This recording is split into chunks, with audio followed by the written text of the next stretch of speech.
بسم اللہ الرحمن الرحیم لی خمسکم اکفی بہا شر الوباء الخاتمہ المصطفیٰ والمرتضیٰ وابناہما والفاطمہ۔ جی معزز دوستو السلام علیکم۔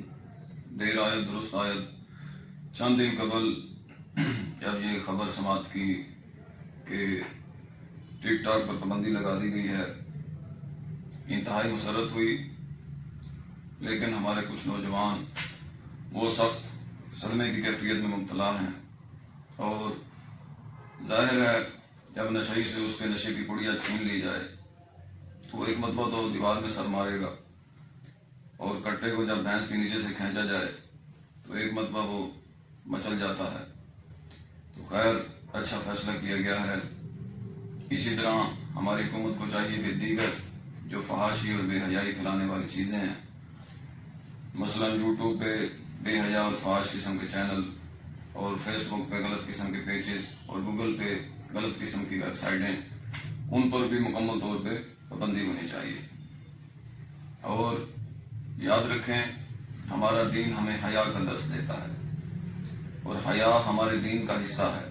نبی کریم صلی اللہ علیہ وسلم نے ایک شخص کو دیکھا کہ وہ اپنے بھائی کو کچھ سمجھا رہا ہے، تو آقا علیہ السلام نے فرمایا کہ اسے کیا کہہ رہے ہو؟ اس نے عرض کی یا رسول اللہ یہ میرا بھائی ہے، میں اسے حیا کا درس دے رہا ہوں۔ تو آقا علیہ السلام نے فرمایا چھوڑو یار، اس کو نہیں پتا کہ حیا ایمان ہے، تو یہ ہے حیا۔ اور آقا علیہ السلام نے فرمایا کہ الحیاء والایمان مقرونان لا یفترقان الا جمیعا، کہ حیا اور ایمان جڑوے ہیں، اکٹھے رہتے ہیں، جب جدا ہوتے ہیں اکٹھے جدا ہوتے ہیں، جب حیا جاتی ہے تو ساتھ ایمان بھی چلا جاتا ہے۔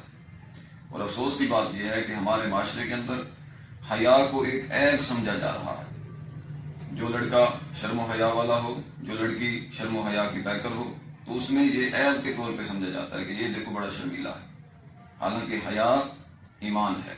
اور بزرگ فرماتے ہیں کہ حضرت آدم علیہ السلام کو اللہ تعالیٰ نے جب پیدا فرمایا تو انہیں 3 چیزوں کا اختیار دیا، عقل، ایمان اور حیا، کہ ان تینوں میں سے جو چیز چاہتے ہو چن لو۔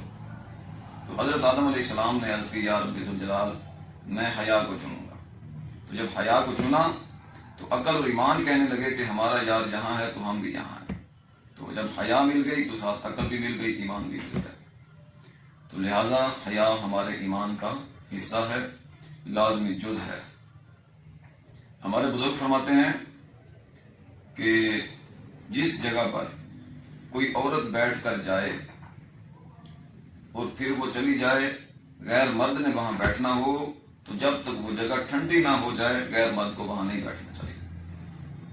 یہ ہیں ہمارے بزرگوں کی تعلیمات۔ اور ہمارے بزرگوں نے جہاں تک فرمایا ہے کہ کسی کمرے کے اندر اگر کوئی جانور ہو، بلی، کوئی مرغی، کوئی بکری وغیرہ، تو میاں بیوی کو چاہیے کہ وہاں صحبت نہ کریں۔ دیکھیں کیسا ہمارے اسلاف کا درس ہے، کیسے حیا کے درس ہیں ان کے، جن کو ہم نے بلایا ہے۔ اور آج ہم اس یورپ کے معاشرے کی طرف بھاگ رہے ہیں جو سراپا بے حیائی اور فحاشی ہے، جہاں مادر پدر آزادی ہے، ماں بیٹے سے، بیٹا ماں سے، بہن بھائیوں سے، اور دیگر باپ بیٹی سے بے حیا ہو چکا ہے، جن کی سڑکیں ناجائز بچوں سے بھری پڑی ہیں، جن کے اخباروں کے کالم بیویوں کی ناجائز حرکتوں سے بھرے پڑے ہیں، جن کے اخباروں میں ایسے کیسز کی ریپ اور عصمت دری کے کیسوں کی بھرمار رہتی ہے۔ اس معاشرے کی طرف ہم جا رہے ہیں جہاں عورتیں سر عام ننگے پھر رہی ہیں، جہاں نوریاں جوڑے، فحاش قسم کے جوڑے سر عام بوسو کنار کرتے ہوئے نظر آتے ہیں، جہاں پہ فحاش قسم کے جوڑے سر عام پارکوں پر اور سڑکوں پر اور ساحل سمندر پر اور تفریح گاہوں میں سر عام جفتی جانوروں کی طرح کرتے ہوئے آپ کو نظر آتے ہیں۔ اس یورپ کے معاشرے کی طرف آپ جانا چاہتے ہیں، وہ تو سراپا ہے ہی بے حیائی اور فحاشی۔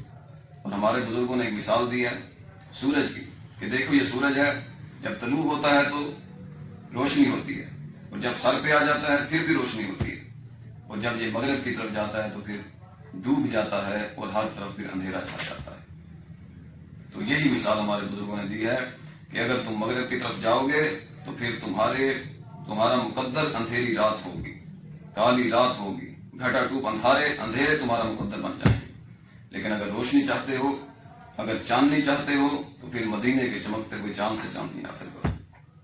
مدینے کے چاند ماہ مدینہ اپنی تجلی عطا کریں، یہ ڈھلتی چاندنی تو پل دو پل کی ہے۔ تو مدینے کی چاندنی، مدینے کی روشنی وہ ایسی روشنی ہے کہ تمہارے سینے کو بھی روشن کر دے گی، تمہاری دنیا بھی روشن کر دے گی، اور تمہاری قبر و آخرت بھی روشن کر دے گی۔